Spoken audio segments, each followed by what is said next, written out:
আপু আমার নাম বেচ্চা খাইলে আমি কি করব বলেন? আমার আর এগুলার ভাল লাগে না। যাই হোক, আমারে নিয়ে ভিডিও বানানো, আমারে নিয়ে এটা করা, আমাকে নিয়ে এটা করা, সারাদিন এগুলো নিয়েই থাকে। সবাই একটা একটা করে লাভ লাইক ওয়াও দিয়ে দেন। আমার সুইটারটা পুরো অনেক আপু ওয়াও 800-900 আপু একসাথে জয়েন করে ফেলছেন, থ্যাংক ইউ সো মাচ।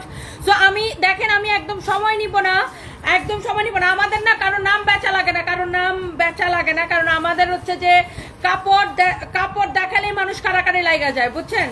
আমাদের কাপড়ের কোয়ালিটি আর কাপড়ের প্রাইস দেখলেই মানুষ কারাকারি লেগে যায়। দেখেন কা ময়মনসিংহে কি ভিড়, ময়মনসিংহে মেলাতে যায় দেখেন কিরকম হাজার হাজার মানুষের ঢল নামছে। এখন আজকে সারাদিন বৃষ্টি ছিল দেখে মানুষ একটু কম ছিল, সন্ধ্যা থেকে বৃষ্টি কমে গেছে, দেখেন কা কিরকম হাজার হাজার মানুষের ঢল নামছে। ময়মনসিংহে দেখেন বন্ধন পার্টি সেন্টারে যা দেখেন ঢুকতে পারেন কিনা, কত হাজার হাজার মানুষ চলে আসছে।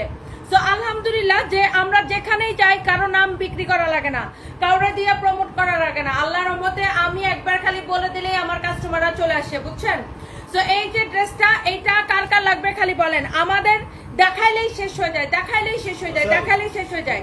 কারণ এইরকম ড্রেস আমরা যে ড্রেস যেই কম প্রাইসে দেই, আই রাসেল বলছি না সাদা ড্রেস গুলো বেশি বেশি করে দিতে, ওই যে ইন্ডিয়ান গুলা ওই পাশে যে কোথায় 9টা ড্রেস মাত্র মেলার মধ্যে, 9টা ড্রেস 9 মিনিটে 9 সেকেন্ডে শেষ হয়ে যায়। তোমার কৌশিক কি কইছে?